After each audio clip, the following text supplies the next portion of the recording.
Olá, estamos de volta com o Senado Agora. Os desafios e as possibilidades da produção leiteira no Rio Grande do Sul. Esse foi o tema de audiência pública da Comissão de Agricultura e Reforma Agrária na cidade de Ijuí. O Brasil é o quarto maior produtor mundial de leite, atrás de Estados Unidos, Índia e China. E o Rio Grande do Sul é o segundo estado produtor brasileiro, atrás apenas de Minas Gerais. Na última década, a produção leiteira cresceu uma média anual de 4%, mais do que o consumo interno, que aumentou pouco mais de 3% ao ano. Os participantes da audiência pública enfatizaram o desafio que o Brasil tem hoje de incentivar o consumo de leite no país e de buscar novos mercados no mundo para evitar a queda do preço. Aqui, nessa audiência pública, está se criando um centro tecnológico lácteo dentro da Unijuí, a Universidade de Ijuí, que é uma das universidades comunitárias de maior respeito. Então é muito importante essa audiência. Veja que em fevereiro nós estamos vivendo uma crise muito aguda da questão do leite. Preços muito baixos, produtor desassistido, produtor sofrendo as consequências e ainda uma operação. Os palestrantes também ressaltaram a necessidade de pesquisa e inovação na cadeia produtiva do leite. Eles reclamaram da dificuldade de obtenção de crédito e assistência técnica no campo, além do aumento dos custos de produção. E pediram que a presidente Dilma Rousseff não vete o projeto aprovado no Congresso Nacional que isenta o óleo diesel utilizado pelo produtor rural do PIS e da COFINS. A Comissão de Agricultura e Reforma Agrária já aprovou requerimentos para realizar mais 2 debates. Em Porto Velho, Rondônia, o tema será a regularização fundiária. E em Belém do Pará, a comissão vai discutir a produção de cacau. O plenário fez uma sessão especial para homenagear a Associação Nacional dos Auditores Fiscais, a ANFIP. A entidade que reúne os servidores da Receita Federal está completando 65 anos.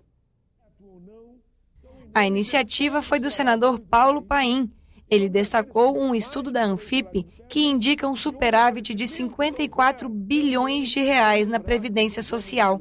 Esse livro é um livro muito interessante que prova para aqueles que insistem em dizer que a nossa Seguridade Social, que a Previdência está falida. A presidente da associação falou sobre o papel da ANFIP na defesa dos auditores fiscais e salientou o trabalho da entidade no âmbito da Seguridade Social e da Justiça Fiscal. A ANFIP dedicou a vida à melhoria das condições de trabalho e remuneratórias dos auditores fiscais da Receita Federal do Brasil, mas também sempre se preocupou com os trabalhadores do regime geral e de toda a sociedade brasileira.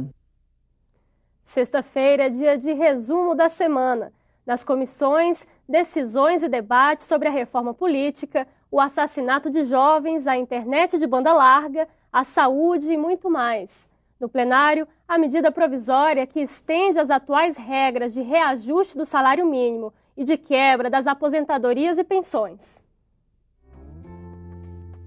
No plenário, vitória dos aposentados. Os senadores aprovaram uma medida provisória que mantém até 2019 as regras atuais para o reajuste do salário mínimo, a reposição da inflação, mais um aumento real baseado na variação do PIB, o Produto Interno Bruto. O Senado manteve uma emenda da Câmara que estende essa regra para aposentadorias e pensões acima de um salário mínimo. Se não tivermos uma política salarial que garanta que o benefício do aposentado cresça, no mínimo, correspondente ao salário mínimo, com certeza absoluta, ligeirinho, todos os aposentados do regime geral estarão ganhando somente um salário mínimo. Não importa se pagou sobre 10, sobre 5, sobre 8 ou sobre 3. O líder do governo reclamou. Nós estamos tomando decisões altamente temerárias. Para não dizer, senhor presidente, decisões que vão prejudicar as futuras gerações de brasileiros e brasileiras. Nas comissões, destaque para a reforma política. Os senadores aprovaram 4 projetos de lei que agora seguem para o plenário. Um deles reduz os custos de campanhas eleitorais e fixa cotas para mulheres no poder legislativo. A maior polêmica ficou por conta da cláusula de barreira. O texto dificulta o acesso das pequenas legendas ao fundo partidário e aos programas de rádio e TV. Para os partidos continuarem da forma que são hoje, cartórios que funcionam debaixo do braço e que você não tem nenhuma garantia. Se nós vamos exigir fidelidade partidária, porque vai vir a fidelidade partidária para tudo. Tem que democratizar o espaço partidário. Tem que estar constitucionalizado, tem que estar institucionalizado, porque senão você vai ficar à mercê de dono de partido. Os pequenos partidos não gostaram da mudança. Nós não somos uma legenda de aluguel e nós não aceitamos que essa discussão seja feita nesses termos. Aqui no Congresso Nacional há legendas de aluguel. São grandes partidos que há décadas não lançam candidaturas e alugam o seu tempo de TV, ora para o PT, ora para o PSDB. Se é para acabar com os partidos de aluguel, há que acabar com o registro desses partidos. Outro tema que movimentou as comissões foi a violência entre os jovens. Na CPI que investiga o assassinato de adolescentes, o delegado Orlando Zacconi chamou a atenção para os autos de resistência. São assassinatos cometidos por policiais, supostamente durante confrontos com suspeitos.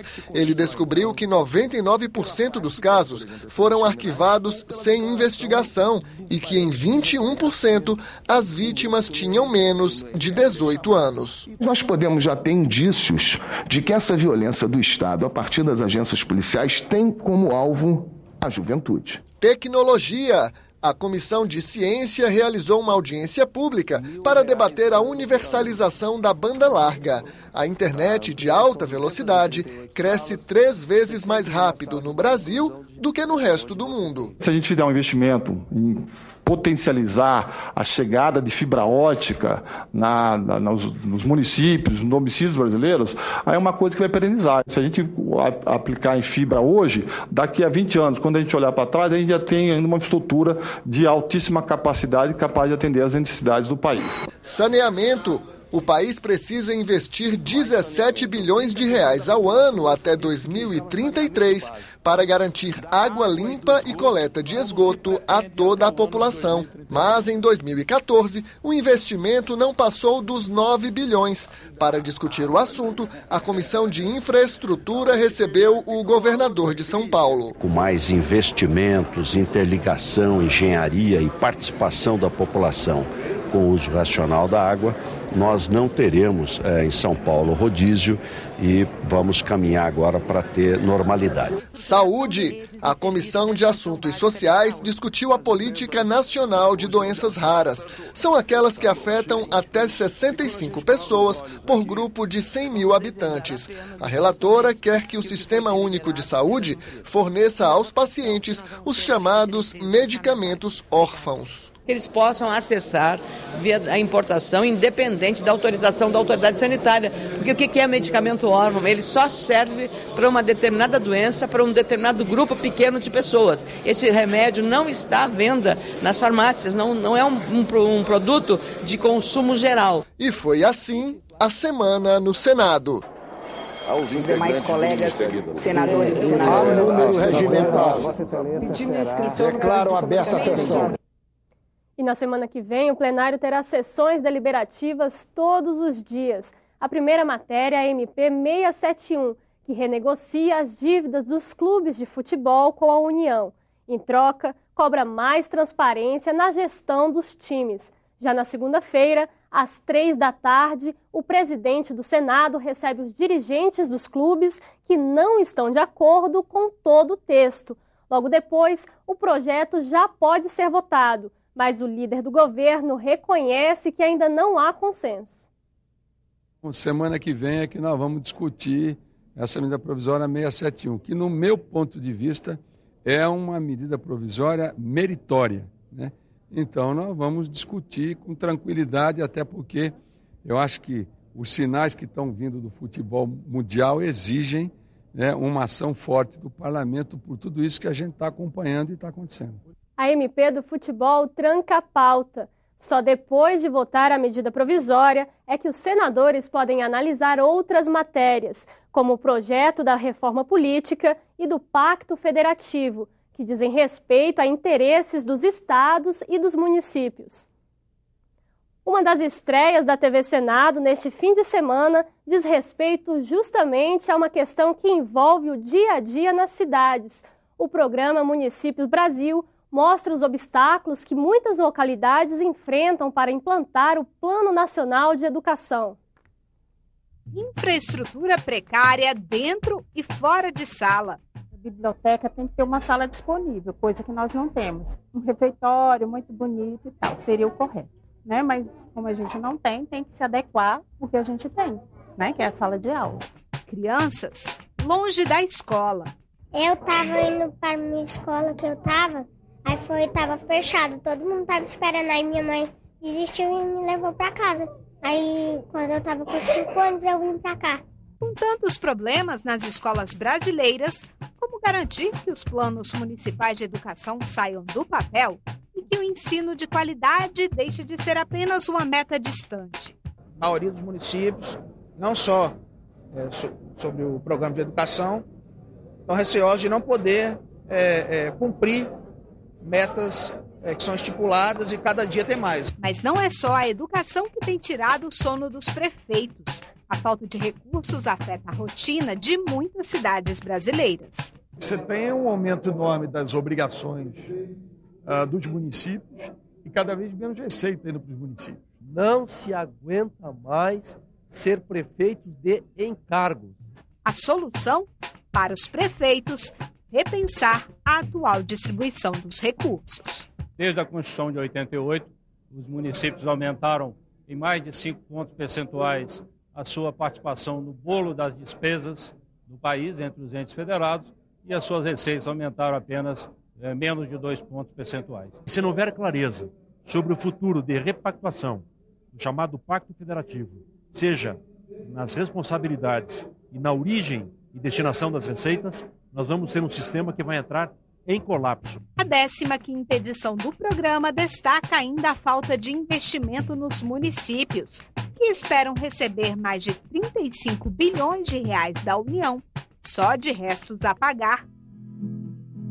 Você conhece Piraju? O município paulista é o destaque do Sou Daqui. O Município Brasil estreia neste sábado, às 8 da noite. No domingo, tem reprise às 8h30 da manhã e às 4 da tarde. E todos os programas podem ser assistidos na página da TV Senado na internet. Fique ligado na TV Senado porque tem muito mais na programação de fim de semana. A gente fica por aqui e até a próxima.